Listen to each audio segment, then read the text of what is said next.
The crystal glass in Julian's hand paused halfway to his lips. His smile, a practiced curve of condescending charm meant for the woman across from him, faltered and then collapsed entirely. His eyes, which a moment ago had been tracing the expensive silk of his companion's blouse, were now wide with a specific kind of horror, the horror of two worlds colliding that were never meant to touch. Standing before him, holding a small notepad and a single, elegant silver pen, was his wife. "Good evening," Ilara said, her voice a calm, level C in the storm of his shock. "Welcome to the Gilded Quill. My name is Ilara, and I will be your server tonight." Julian's mouth opened, but no sound emerged. He looked like a fish pulled from the water, gills flapping in an alien atmosphere. The woman, Chloe, glanced from Julian's frozen face to Ilara's placid one. A flicker of annoyance crossed her features, impatient with whatever drama was interrupting her perfect evening. "Julian, darling," Chloe prompted, her voice tinkling like ice in a glass. "Do you know her?" Ilara's gaze did not waver from her husband's.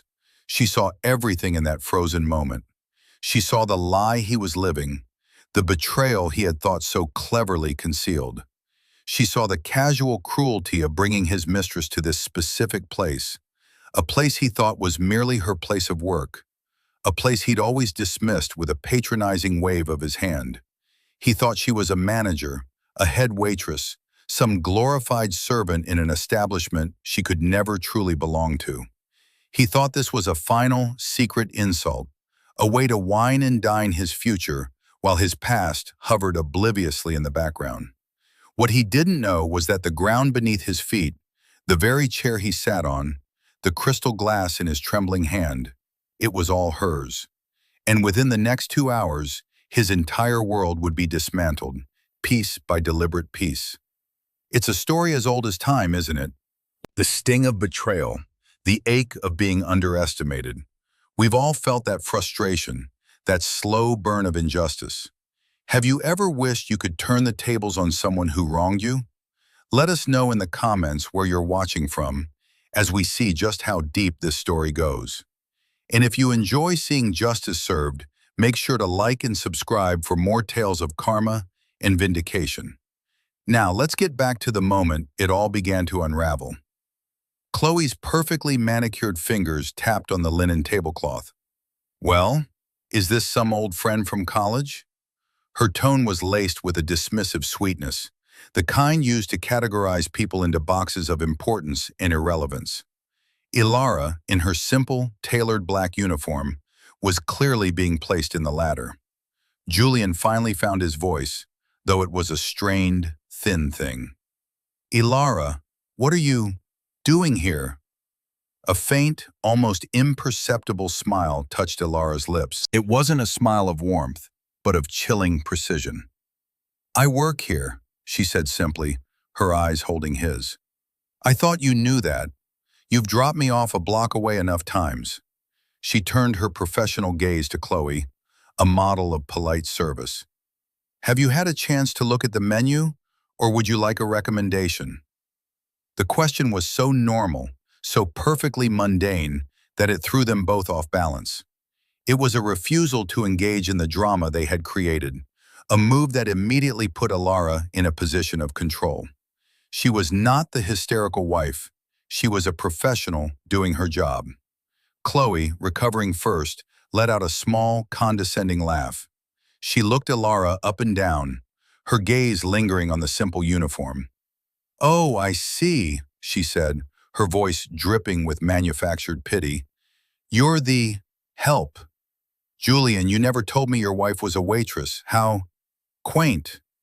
Julian flinched, color rising in his neck. He wanted to disappear. This was not how his triumphant evening was supposed to go.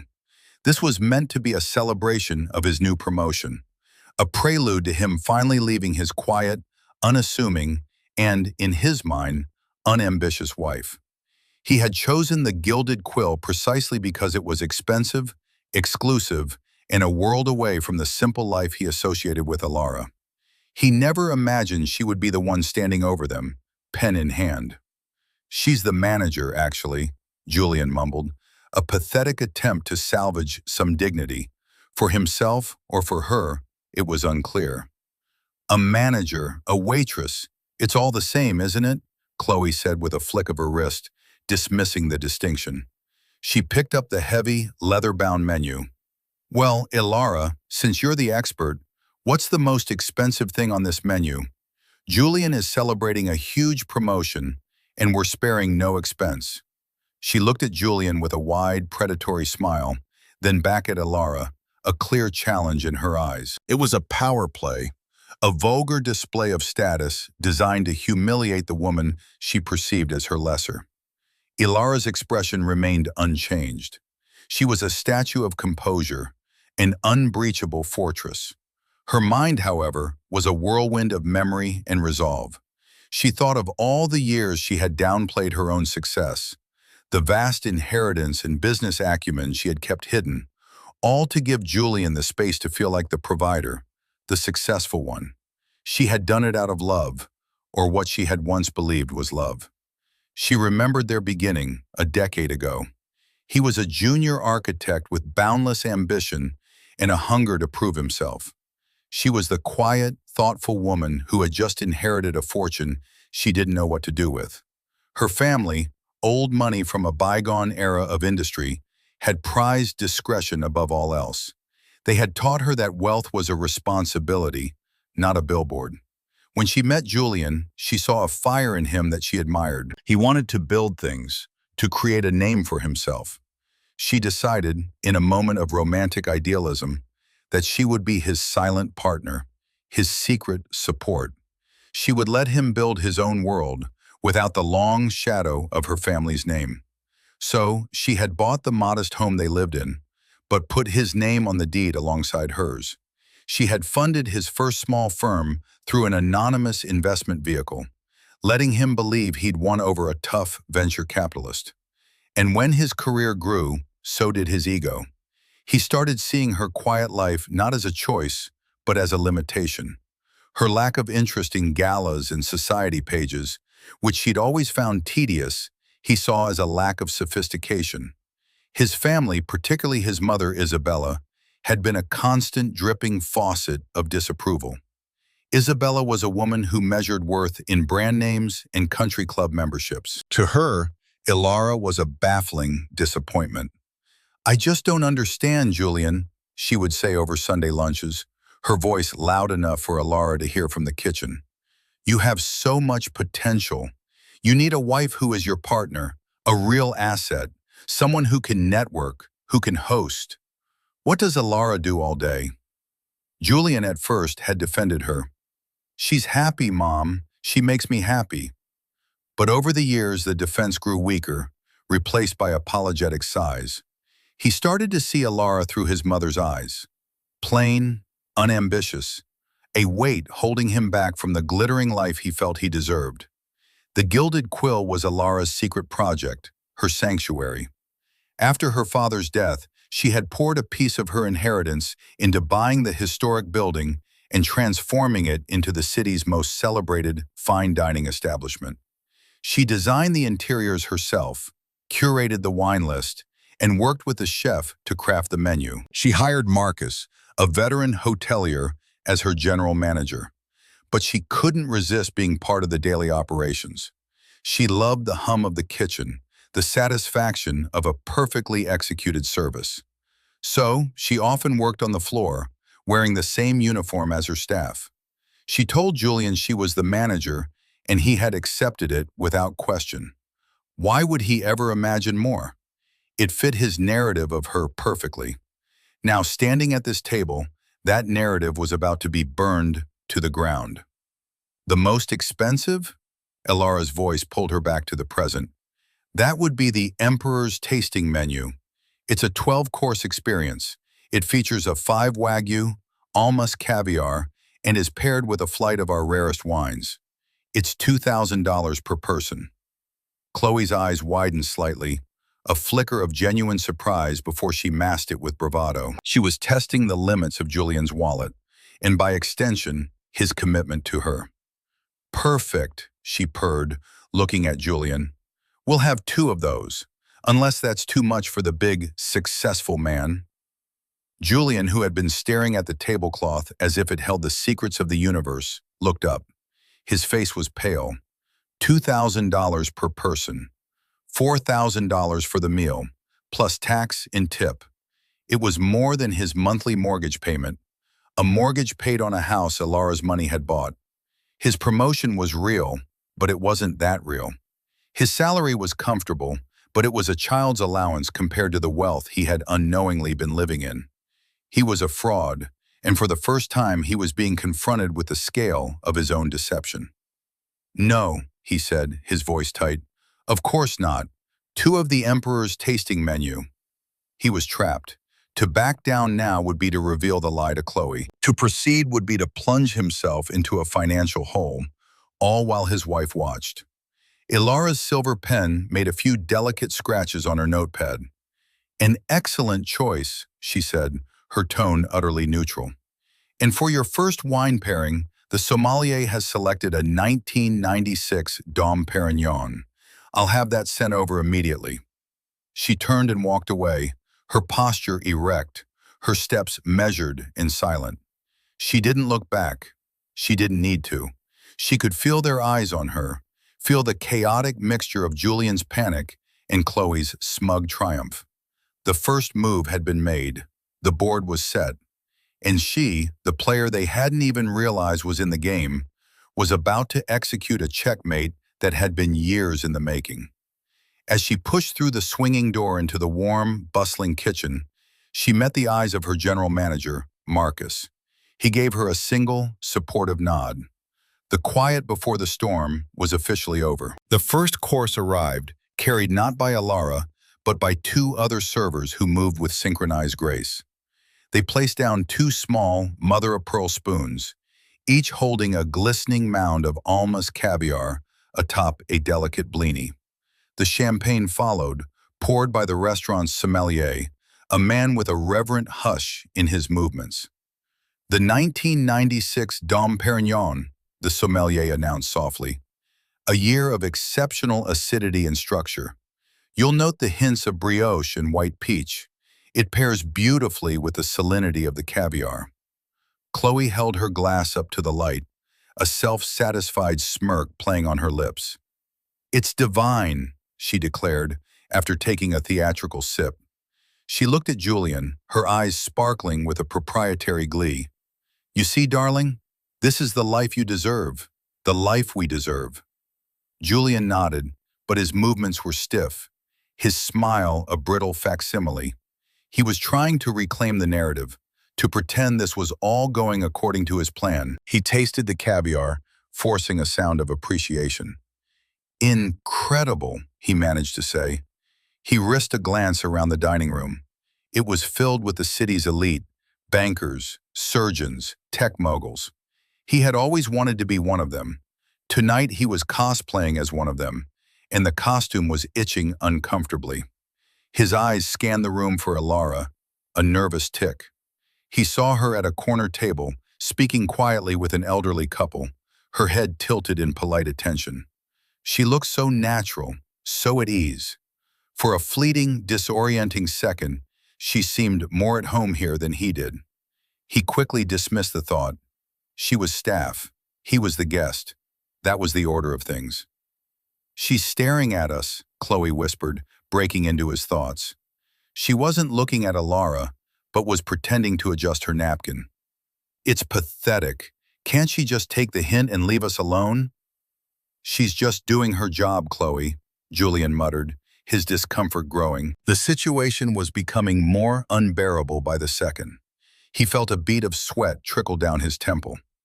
"Her job is to be invisible," Chloe retorted, her voice sharp. "Honestly, Julian, you have to handle this. It's embarrassing. What if someone we know sees her? What will they think?" The question hung in the air, thick with unspoken judgment. What will they think? It was the central question of Julian's life, the driving force behind his ambition. It was why he'd bought a car he couldn't quite afford, why he'd insisted on brand-name suits, and why he'd slowly, inexorably, fallen out of love with a wife who didn't care about such things. Ilara, from her vantage point across the room, was not staring. She was observing. She saw the tension in Julian's shoulders, the way he gripped his champagne flute like a lifeline. She saw Chloe's predatory confidence, the way she touched Julian's arm, marking her territory. They were a tableau of modern vanity, and Ilara felt a profound, weary sadness settle over her. It wasn't just the betrayal that hurt. It was the sheer, unadulterated banality of it. He had traded a decade of quiet partnership and genuine, if hidden, support for this. A woman who saw him as a status symbol. The second course arrived, seared foie gras with a fig reduction. As the server placed the dish in front of Chloe, she looked up and said, loud enough for the neighboring tables to hear, "Could you ask our waitress, Ilara was it, to come over? I have a question about the wine." The server, a young man named Leo, nodded and retreated. A moment later, Ilara appeared at their table, her expression as serene as ever. "Yes? Is everything to your satisfaction?" Chloe leaned back, affecting an air of casual authority. "We were just discussing the wine pairings. Julian thinks we should have chosen our own bottle, but I told him it's better to trust the experts." She gave Ilara a look that was meant to be conspiratorial, but landed as condescending. "You agree, don't you? The house knows best." It was another petty test, another assertion of dominance. Ilara simply nodded. "The sommelier has designed the pairings to complement each specific course. It is a highly curated experience. However, if you would prefer to select your own bottle, I can bring you the wine list." "Oh no, this is fine," Chloe said with a wave of her hand. "I just wanted to make sure Julian wasn't being cheated. He's so generous, you know. He'd never question the bill." She smiled sweetly at Julian, who looked like he wanted the floor to swallow him whole. The meal continued in this vein, a slow, agonizing parade of exquisite food and escalating psychological warfare. With each course, the lobster thermidor, the truffle-dusted risotto, the squab with cherry jus, Chloe's comments became more pointed, her performance of wealth more audacious. She complained that the lighting wasn't flattering enough, that the music was a touch too loud, that the flowers on the table were beginning to wilt. Each complaint was directed at Ilara, who absorbed them with the same unnerving calm. Julian, meanwhile, was sinking deeper into a silent panic. He had stopped trying to participate in the conversation. He was doing mental arithmetic, calculating the damage. 4,000 for the meal. The automatic 20% gratuity for large parties or tasting menus. Another $800. Nearly $5,000. It would wipe out his savings account. Not their joint savings, his secret savings, the one he was building to start his new life with Chloe. The irony was so thick he could taste it, and it was more bitter than the dark chocolate in the 9th course. He thought back to a conversation he'd had with his mother just last week. He had finally told her he was planning to leave Ilara. Isabella had been ecstatic. "Finally," she had exclaimed, "you're coming to your senses. She was never right for you, Julian. A sweet girl, I suppose, in her own simple way, but she has no drive. She's holding you back. You are a thoroughbred, darling. You can't be tethered to a pony." A thoroughbred tethered to a pony. The phrase echoed in his head now, mocking him. He had believed it. He had looked at Ilara with her quiet hobbies, her love of old books, and her part-time management job at a restaurant, and he had seen a pony. He had never once thought to look under the hood, to question the foundation of their comfortable life. The down payment on the house? A small inheritance from a distant aunt, she had told him. The extra money that always seemed to be in their joint account at the end of the month? "I'm a good budgeter," she'd said with a smile. He had accepted it all without a second thought because it suited him to believe he was the architect of their prosperity. The moment of ultimate humiliation came with the Wagyu beef, the star of the show. It was presented on a heated slab of Himalayan salt, sizzling faintly. As Ilara placed the plate before Julian, he made a clumsy, nervous gesture, knocking over his glass of deep, ruby-red Bordeaux. The wine arced through the air in a graceful, horrifying slow motion, splashing directly onto the crisp, white bib of Alara's apron and the sleeve of her blouse. Gasps came from the adjacent table. Chloe let out a short, sharp laugh before covering her mouth, her eyes wide with feigned shock and genuine amusement. The restaurant seemed to fall silent for a beat. The red wine spread across the white fabric like a fatal wound. Julian leaped to his feet, babbling, "Oh my God, Elara, I'm so sorry. I'm so sorry. I don't know how that happened." He fumbled for his napkin, dabbing uselessly at her arm. Elara stood perfectly still, looking down at the stain. She didn't flinch. She didn't cry out. She simply watched the wine soak into the cotton, a dark, spreading stain. Her mind was unnaturally clear.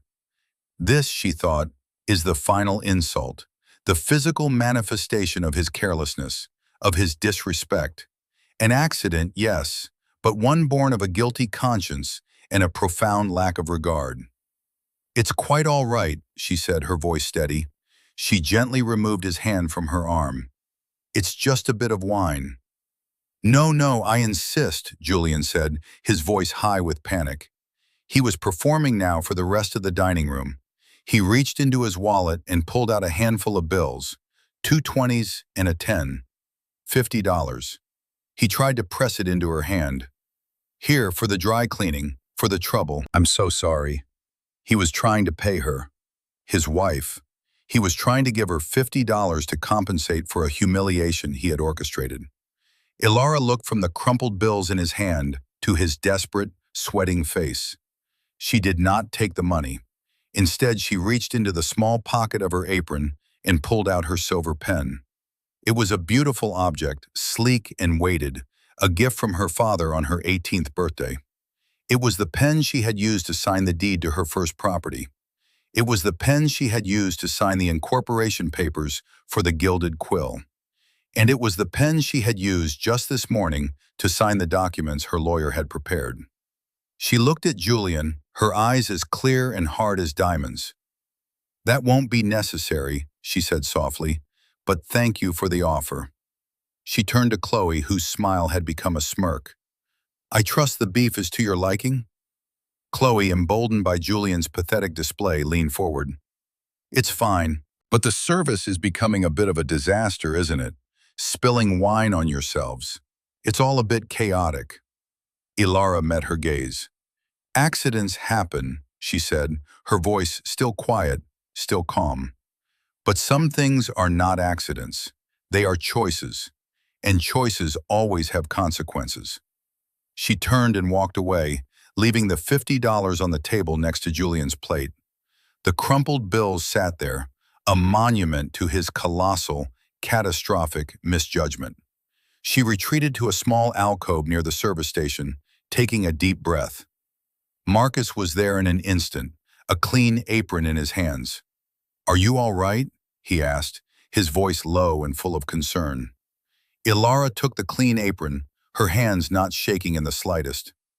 "I'm fine, Marcus," she said. "In fact, I've never been better." She looked back at the table. Julian had sunk back into his chair, his face ashen. Chloe was now looking at him with a hint of contempt, her perfect evening spoiled by his incompetence. The cracks were beginning to show. "It's almost time," Elara said, tying the fresh apron strings behind her back. "Is everything ready?" Marcus patted the breast pocket of his jacket, where the corner of a thick manila folder was visible. "Everything is ready," he confirmed. "On your signal." Elara nodded. "Let them finish their main course," she said. "I want them to enjoy every last expensive bite." The atmosphere at the table had curdled. The exquisite flavors of the A5 Wagyu, which should have been a moment of culinary bliss, turned to ash in Julian's mouth. He ate mechanically, his mind racing. He was a man in a falling elevator, watching the floors fly past, waiting for the inevitable impact. Chloe, for her part, had lost her earlier ebullience. Her perfect date was now freighted with a bizarre, low-rent drama. Her prize, the successful and sophisticated Julian, was looking less like a catch and more like a man hopelessly out of his depth. She put her fork down with a clatter. "I've lost my appetite," she announced, pushing her plate away. Half of the $100 piece of beef sat untouched. "This whole evening has been a disaster. Your wife showing up, you spilling wine everywhere. It's hardly the romantic celebration I had in mind." "I'm sorry," Julian mumbled, for what felt like the 100th time. "I didn't know she would be here, I swear." "You should have known," Chloe snapped, her voice a venomous whisper. "You should have handled it. You should have had her sent home, or at least moved to another section. It's humiliating." The word hung there. Humiliating. He had brought her here to participate in a secret humiliation of his wife, and now the act had boomeranged back onto him. The public nature of it, the eyes of the other diners, the whispers he imagined were rippling through the room. It was his worst nightmare realized. Their server, Leo, returned to clear the Wagyu plates. He did so with a quiet efficiency that felt, to Julian, like a judgment. He avoided making eye contact. When the table was clear, Elara reappeared. The stained apron was gone, replaced by a pristine one.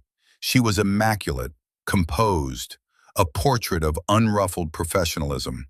The red wine might as well have been a figment of his imagination. "I hope you saved room for the final savory course," she said, her tone light. "It's a cheese selection from our fromagerie, paired with a 20-year-old tawny port." "No," Chloe said sharply, cutting her off. "We're done. Just bring the bill. We have much better things to do than sit here all night." She was trying to regain control, to end the ordeal on her own terms. Julian's heart hammered against his ribs. The bill, the moment of reckoning. He fumbled for his wallet, his fingers clumsy. He pulled out his platinum credit card, the one he was so proud of, the one with the hefty annual fee and the punishing interest rate. He placed it on the small silver tray Elara was holding.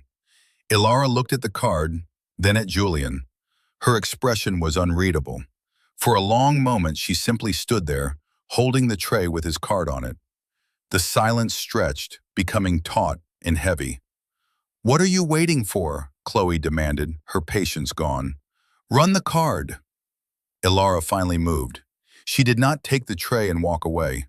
Instead, she gently placed the tray back on the table, leaving the credit card on it. "That won't be necessary," she said, her voice soft, yet carrying an incredible weight.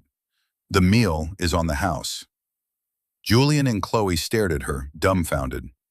"On the house?" Julian echoed, confused. Was this a peace offering? An act of pity? "A $4,000 meal on the house?" Chloe asked, her voice skeptical. "Why?" Elara's gaze settled on her husband. "Consider it a severance package," she said. The words landed with a quiet thud. Severance package. It was a term from the world of business, cold and final. Julian felt a chill creep up his spine. This was not pity. This was something else entirely. "I don't understand," he said, his voice barely a whisper. "You will," Elara promised. She straightened up, and for the first time that evening, she dropped the facade of the polite server. A new authority entered her bearing, a deep, unshakable confidence that seemed to radiate from her, changing the very air around the table. "The meal is over, but I do have one final item to be served. It is not on the menu." She gave a subtle, almost imperceptible nod across the room. Marcus, who had been standing near the host stand, began to walk toward them. He moved with a calm, deliberate purpose, his expression serious. In his hand, he carried a thick, cream-colored manila folder. The other diners, who had been trying to politely ignore the drama, were now watching openly. A hush fell over the nearby tables. This was no longer just an awkward domestic dispute. It was a performance, and the final act was about to begin. Marcus reached the table and handed the folder to Elara without a word. He then took a position a few feet behind her, his arms crossed, a silent, imposing guardian. Elara's fingers, steady and sure, untied the small string that held the folder closed. She opened it on the table, the crisp sound of paper echoing in the quiet. The contents were not a bill. They were a collection of neatly paper-clipped documents. "Julian," she began, her voice no longer the server's, but that of a CEO addressing a board meeting. "For 10 years, I have lived my life in your shadow, by choice. I allowed you to believe that our life, our home, our comfort, was the product of your hard work alone. I wanted you to feel proud, to feel successful. I see now that this was a grave miscalculation. It did not build your character. It merely inflated your ego and eroded your gratitude." She slid the first document across the table. It was printed on heavy legal paper. At the top in bold letters were the words, "Petition for dissolution of marriage." Julian stared at it, his mind refusing to process what he was seeing. His name was there. Her name was there. Irreconcilable differences. "I believe you'll find that in order," Alara said calmly. "My lawyer filed it this morning. You should be served officially on Monday." Chloe gasped, her hand flying to her mouth. She looked from the divorce papers to Julian, her eyes wide with shock. This was moving far faster than she had ever anticipated. "But you can't," Julian stammered. "Our assets, the house." Alara smiled, a sad, knowing smile. "Ah, yes, the assets." She reached into the folder and pulled out a second document. She placed it neatly on top of the first. It was a copy of the deed to their house, the charming, suburban home he'd been so proud of. "If you look closely at the deed, Julian, you'll see the owner of record is a corporation. Vance Properties, LLC. I am the sole member of that corporation. You were listed as a resident, not an owner. The house was never marital property. It has always been, and will always be, mine." She paused, letting the information sink in. "Which leads me to this." She produced a third document. This one was simpler, a standard form. "Notice to vacate.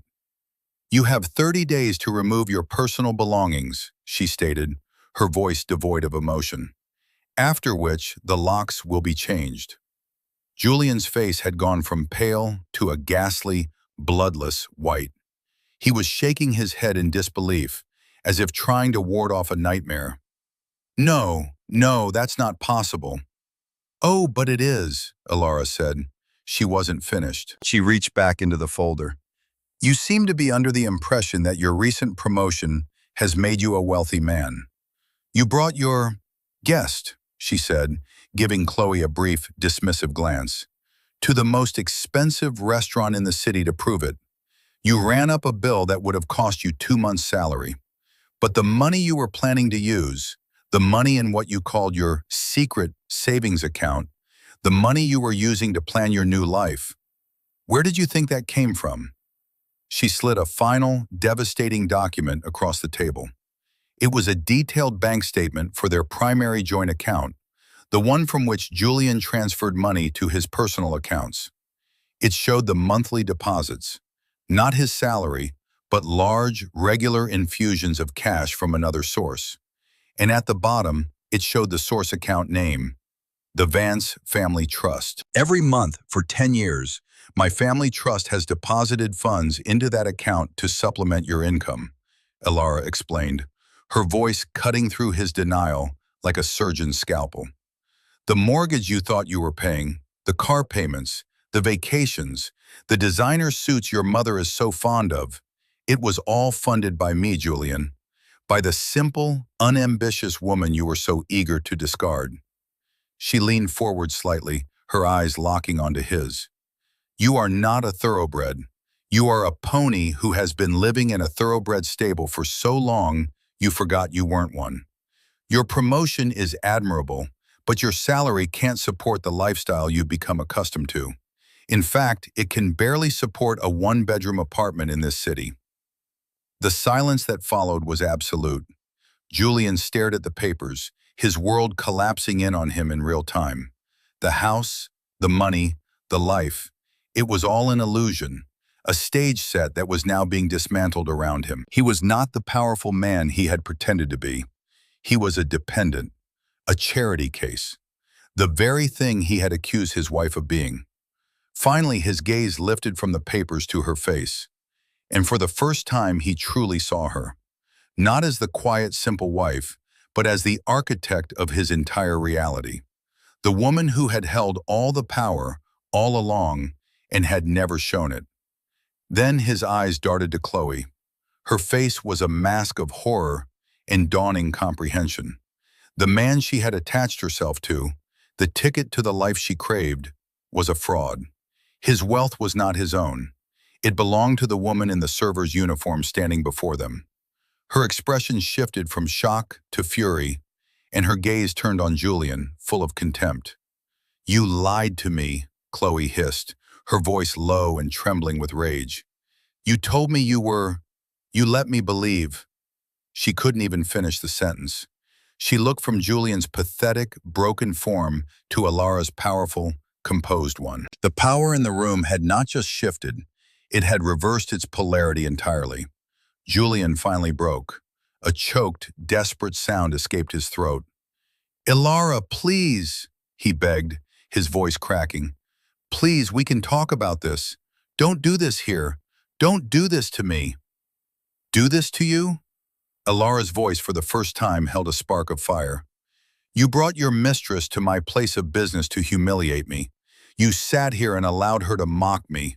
You spilled wine on me and tried to hand me $50 like a common servant. You have been deceiving me and living off my family's generosity for a decade, while complaining to your mother that I was holding you back. The time for talking about this is over, Julian. This is not a conversation. This is a notification." She gestured to the papers on the table. "These are the facts, and here is one more." She straightened to her full height, her presence seeming to fill the space. Her voice was clear and strong, ringing through the now silent dining room.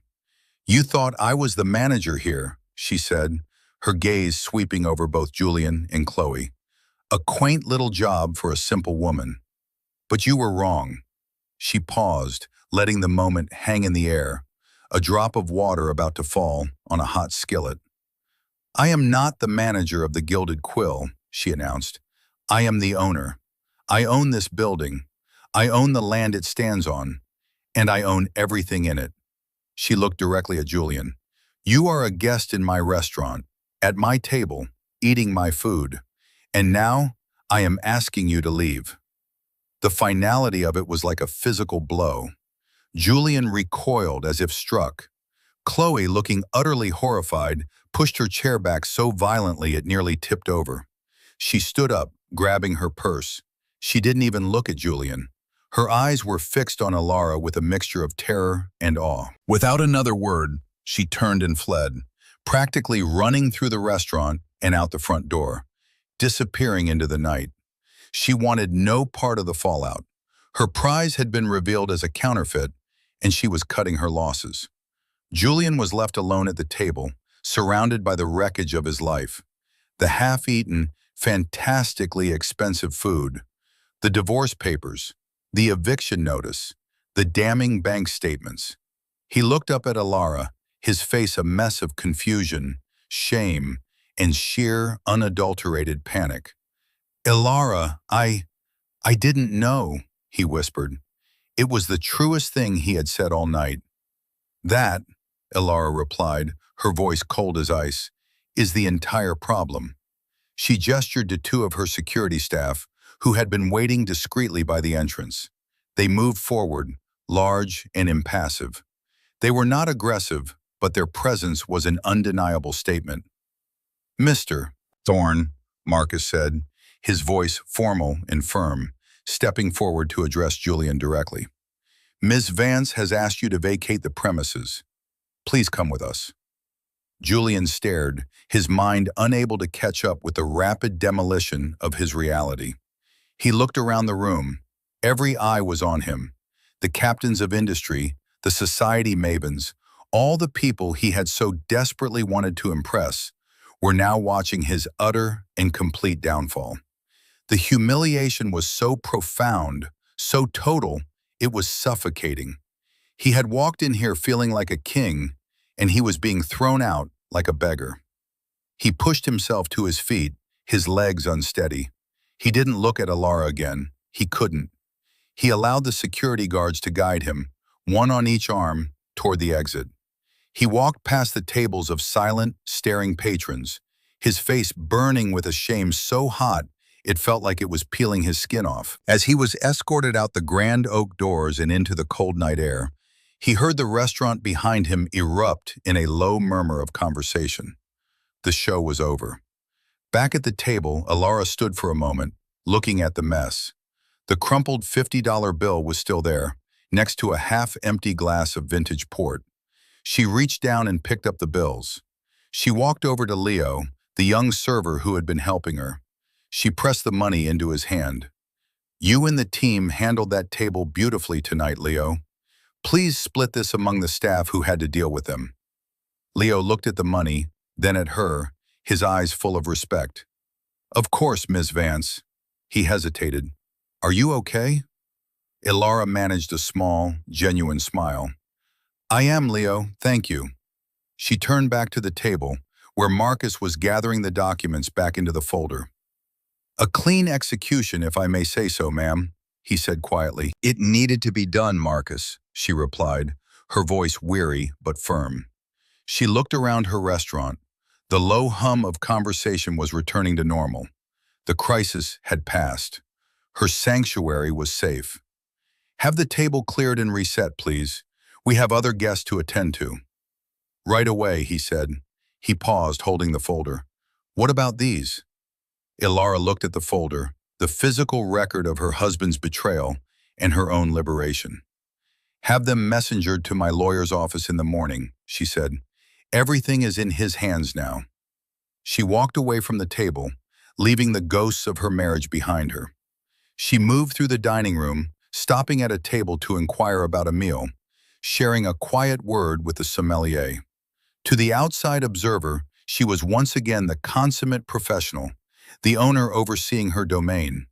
But inside, a decade of suppressed pain and quiet compromise was finally giving way to a vast, clear, and empty space. It was the space of a new beginning. The cost had been high, but as she looked around at the world she had built for herself, in secret she knew, with absolute certainty, that her freedom was worth any price. The days that followed were a study in contrasts. For Ilara, they were filled with a strange, quiet lightness. The weight she had been carrying for years, the burden of her secret, the emotional labor of managing Julian's ego, was gone. She woke up in her house, and the silence was not lonely, but peaceful. She spent her days at the Gilded Quill, not in disguise, but as herself. Her staff, who had long respected her as a manager, now looked at her with a new level of admiration. They had all witnessed the events of that night, and the story had become a legend among them. The night the boss revealed herself and reclaimed her kingdom. For Julian, the days were a frantic, humiliating scramble. He was locked out of the house. His credit cards, which were tied to the joint account, were declined. His car, he discovered when he tried to drive it, was also registered to Vance Properties LLC, and a polite but firm man from a repossession company was there to take the keys. He was left with nothing but his personal savings account, which contained less than $5,000, the clothes on his back, and the crushing public shame of what had happened. His first desperate call was to Chloe. She answered, but her voice was cold. "What do you want, Julian?" "Chloe, thank God, I need help. She's taken everything. I have nowhere to go." There was a dry, mirthless laugh on the other end of the line. "You have nowhere to go? That sounds like a you problem, Julian. You lied to me. You pretended to be something you weren't. I don't date charity cases. Lose my number." The line went dead. He was truly alone. Swallowing his pride, which was all he had left, he made his second call. He called his mother. Isabella arrived at the cheap motel he'd managed to book for a couple of nights, her face a mask of thunderous fury. She swept into the small, musty room, her expensive perfume warring with the smell of disinfectant. "What is the meaning of this, Julian? I have had a dozen calls. Carol from the club, the wife of your firm's senior partner, everyone is talking. They're saying Ilara owns the Gilded Quill, that she threw you out, that you were having an affair. Tell me it's not true." Julian sank onto the edge of the lumpy bed, his head in his hands. "It's all true, Mom," he whispered. Isabella stared at him, aghast. "She owns it? That, that little mouse? How? Why wouldn't she tell us?" "I don't know," Julian said, his voice hollow. "She said she wanted me to feel like I'd built our life myself." Isabella processed this, her expression shifting from anger to a sort of grudging, horrified respect, and then back to anger. "So she was playing us? All this time? Letting me think she was some simple girl with no ambition while she was sitting on a fortune?" The indignation in her voice was thick. She was offended not by the lie, but by the fact that she had been fooled. "I need help, Mom," Julian pleaded. "I have nothing." Isabella's lips thinned into a severe line. "You will come and stay at the house, of course. But this is a disaster, Julian, a complete and utter mess. Your reputation is in tatters." She began pacing the small room. "We have to do something. We have to fight this. She can't just throw you out with nothing after 10 years of marriage. We'll get a lawyer. We'll sue her for everything she's worth." Buoyed by his mother's fighting words, Julian agreed. The next day, Isabella arranged a meeting with a top divorce attorney, a man known for his aggressive tactics. They sat in his plush office, Isabella laying out the case with righteous fury. The lawyer, a man named Peterson, listened patiently. When she was finished, he steepled his fingers and looked at Julian. "Mr. Thorne, your wife's attorney, Mr. Davies, contacted me this morning. He anticipated this meeting."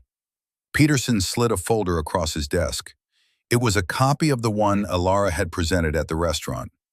"He provided me with copies of the prenuptial agreement you signed 10 years ago."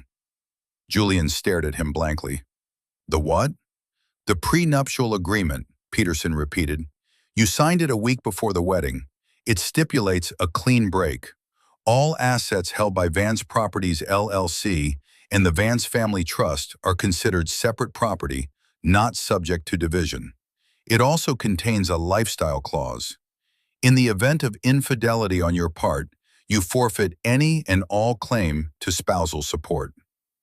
Julian's mind flashed back to the week before his wedding. He remembered Ilara putting a stack of papers in front of him. "Just some legal stuff for my family's estate," she'd said casually. "My lawyer says we both need to sign it."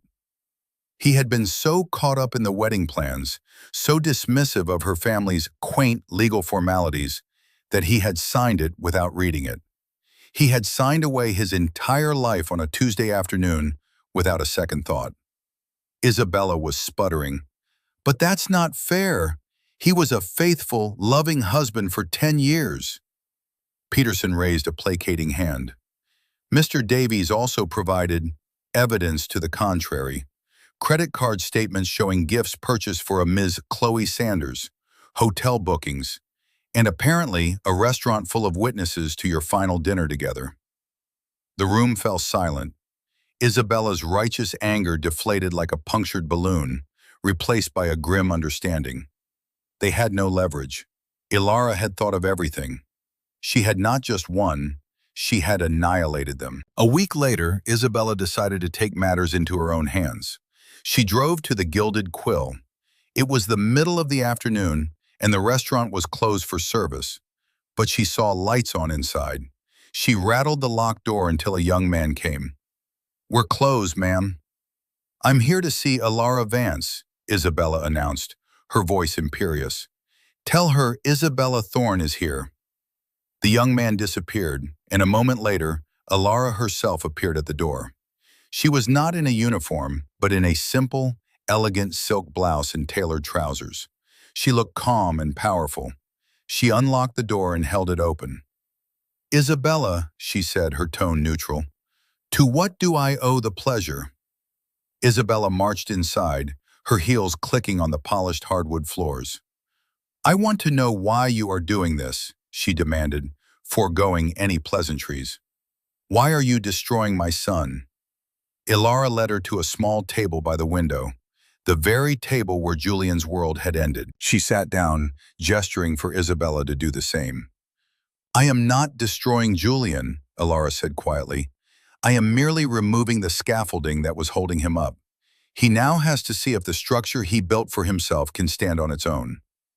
"That's a cruel thing to say. He loved you." Ilara met her gaze, and for the first time, Isabella saw not a mouse, but a lioness. "Did he? Or did he love the comfort I provided? Did he love me when he complained to you that I had no ambition? Did he love me when he told you I was holding him back from the life he deserved?" Isabella flinched. Ilara was using her own words against her, a moral mirror reflecting her own callousness. "You encourage this, Isabella," Ilara continued, her voice still soft but sharp as glass. "You taught him to value appearances over substance. You taught him that my quiet nature was a weakness, not a choice. You measured my worth by the labels I didn't wear and the parties I didn't attend, all while enjoying a lifestyle funded by the very person you disdained." I didn't know," Isabella stammered, the same pathetic excuse her son had used. "You didn't want to know," Ilara corrected her gently. "It was more convenient for you to see me as a simple, lucky girl who had married above her station. It fed your own sense of superiority." Ilara leaned forward. "Let me be clear. I will not be swayed by guilt or threats. The divorce will proceed as planned. The house is mine. The money is mine. Julian is left with exactly what he earned himself. It may not be the life you wanted for him, but it is the life he built. I suggest you help him learn to live it." Isabella sat in stunned silence. Every word Ilara spoke was true. She saw her own role in her son's downfall with sickening clarity. She had been his enabler, his co-conspirator in the grand delusion of his own making. She had pushed him to abandon the one person who had ever truly supported him. She looked at Ilara, truly looked at her, and saw the immense strength and integrity she had been blind to for a decade. She felt a wave of shame so profound it made her feel dizzy. She had lost a daughter-in-law, she realized, but not just any daughter-in-law. She had lost a queen and had never even known she was in the presence of royalty. Without another word, Isabella Thorne stood up and walked out of the Gilded Quill, a broken woman. She had come for a fight, but had been defeated by the simple, undeniable truth. The final divorce papers were signed a month later in a sterile conference room at Mr. Davies' law firm. Julian was there with a new lawyer, a court-appointed legal aide who looked bored and overworked. Julian himself looked like a ghost. He had lost weight, and his expensive suit hung on him, a relic from a life that was no longer his. He had been staying in his childhood bedroom at his mother's house, a 40-year-old man forced back into adolescence. His firm, embarrassed by the scandal, had put him on indefinite leave. Ilara arrived looking serene. She wore a simple navy dress. She greeted Julian with a polite, distant nod. They sat at opposite ends of a long mahogany table. The lawyers handled the proceedings. Julian just had to sign. He picked up the pen, his hand trembling slightly. He looked across the table at Ilara, a desperate, pleading look in his eyes. "Ilara," he said, his voice hoarse, "is there really no other way?" Ilara looked at him, her expression softening for just a moment, with a flicker of the pity one feels for a wounded animal. "The other way was the last 10 years, Julian," she said softly. "You had a partner who loved you, a life of comfort and opportunity. You had everything, and you were willing to trade it all for a cheap thrill and an expensive meal. This is not the path I chose, but it is the one you forced us onto." He flinched at the truth in her words.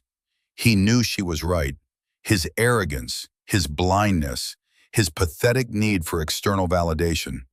It had all led him to this room, to this moment. He had been the author of his own ruin. With a deep, shuddering sigh, he signed the papers. He pushed them across the table. It was done. His signature, once a symbol of his supposed power, was now the instrument of his official demise. As they stood to leave, he spoke one last time. "The restaurant, all of it. Why did you hide it?" Ilara paused at the door, her hand on the handle. She thought for a moment, then turned to face him.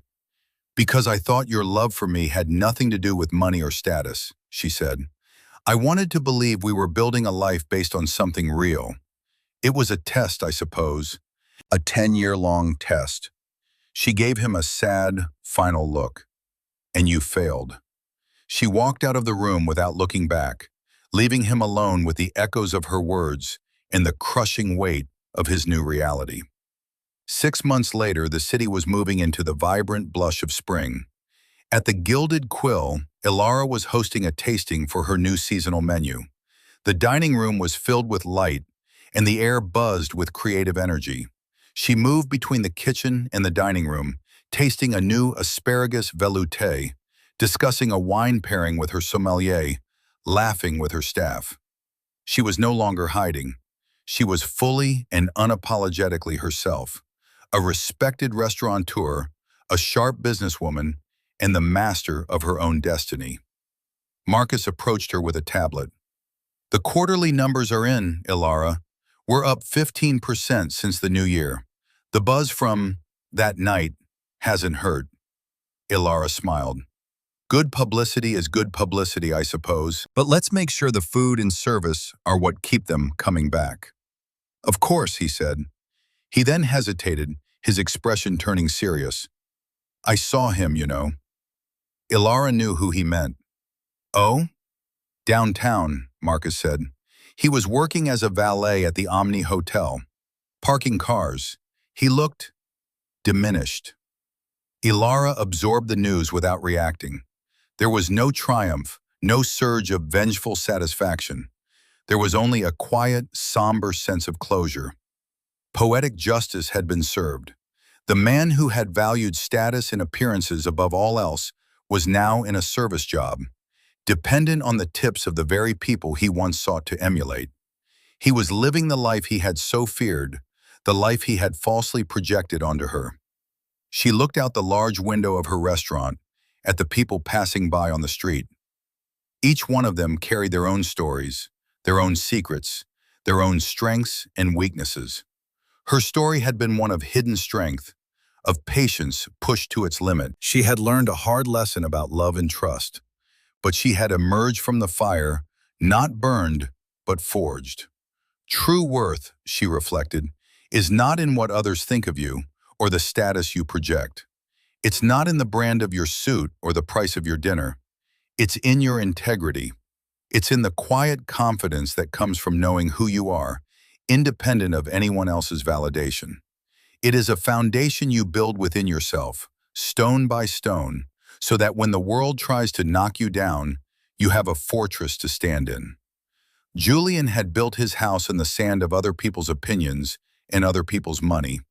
She had built hers on the bedrock of her own character. A young chef brought her a small plate with a single, perfect strawberry, glazed and resting on a bed of sweet cream. "For you, boss," he said with a proud smile. Ilara took the plate, the sweetness of the fruit a welcome taste. She was free. She was whole. And her life, like the menu before her, was full of endless, delicious possibilities. In the end, respect is not something you can demand. It's something you must command through your own actions in character. Ilara learned that her greatest power wasn't her wealth, but her unwavering dignity. What do you think is the most important quality in a partner? Let us know your thoughts in the comments below. Thank you for joining us on this journey, and don't forget to like and subscribe for more stories that remind us of the power of integrity.